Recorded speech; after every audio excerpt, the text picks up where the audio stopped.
resource. It really just starts with trying to figure out.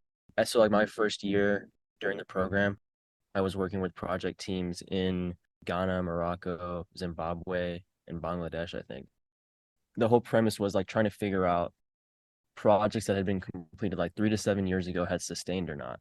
And this just begged a lot of questions to me. Is like, how do we not even bake in sustainability to these programs so like we don't need to go back and do studies to know that they sustained?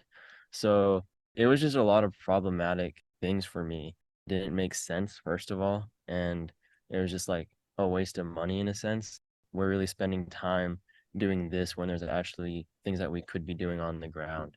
And a lot of the things that we're doing was not even like tied to a landscape. It was just reports and numbers and that were meaningless in a sense because it didn't seem like it was tied to anything that was good. So during my first year, I originally had planned my first practicum would just be a continuation of my work that I had been doing during the semesters. But during the second semester, like we had the opportunity to be connected with an organization that had a lot of grassroots partners all over the world, and they would basically be helping students in the program to be like placed into a practicum. So a lot of the organizations through that, I think it was called, oh my gosh, basically like a connecting organization.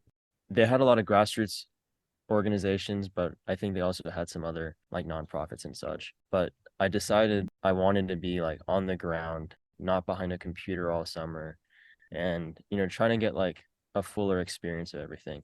And the one other thing that I knew that I wanted was I wanted to go to India because like there's always that continuous longing in a sense that I already talked about.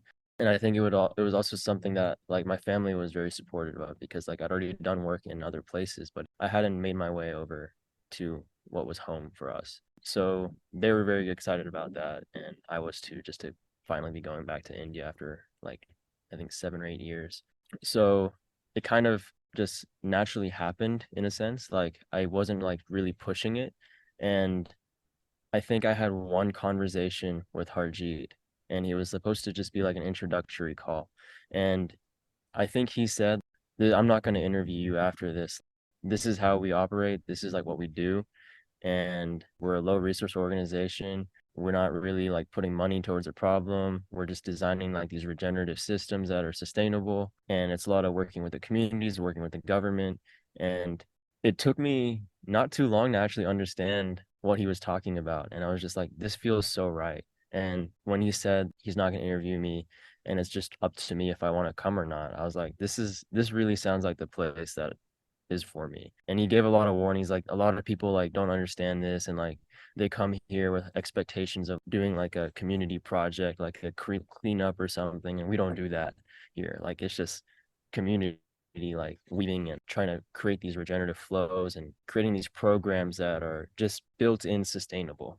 And I was like, dude, you should be working like at the UN, like you should be designing all these massive programs. And he's like, nah, you can't do that when your work is at the local grassroots level. And I was like, that's so valid. And as soon as he said all that, I was like, well, I'll see you this summer then. The next thing you know, like I'm just on the ground with Harjeet, following him around, and we're just in a constant discourse of how to do things and design these programs to be regenerative. And it just felt like proper grassroots sustainable development without like this huge influx of money.